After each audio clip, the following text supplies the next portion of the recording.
वरून मग म्हणतात हा पा आपला अभंग राहिला तो पुढच्या वर्षी पाहू. मग केलं काय त्या युनिटी. तर आम्ही काही त्या परंपरेचे कीर्तनकार नाही की आम्ही अभंग घ्यावा आणि खुटीले अटकून द्यावा. नाही, आपण अभंग घेतला तो सोडवल्या गेला पाहिजे.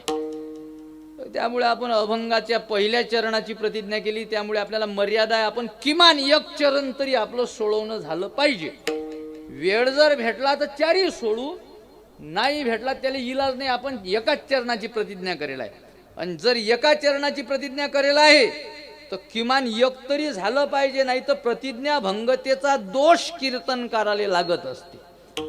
हल्ली या दोषाकडे आमच्या कीर्तनकाराचं काही लक्ष नाही म्हणा, कारण बिचारायला घ्यायचं काही टाइमही पडत नाही. त्या दोषाचं काही घेणं देणंही राहिलं नाही, कारण त्याला माहित आहे 10 मिनिटं आईबद्दल, 15 मिनिटं गाईबद्दल आणि उरले सुरले 15-20 मिनिटं छत्रपती शिवाजी महाराजांबद्दल.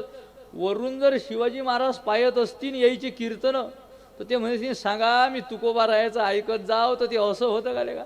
बोलण्याची नाही आता देवा विन काही.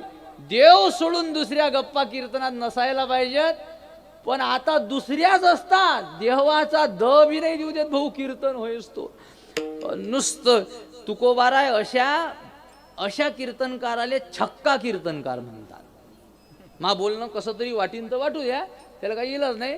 तुकोबाराय म्हणतात जो परमार्थ सोडून दुसऱ्या गप्पा करते तो नामर्द आहे. नामर्द प्रमाण पाहिजे, प्रमाण घ्या. समर्थ ते गाती हरीचे पवाळे. जे समर्थ असतात ते हरीचे पवाळे गाती. म्हणजे असमर्थ म्हणजे नामर्द असतात ते विनोदाचे पवाळे गाती.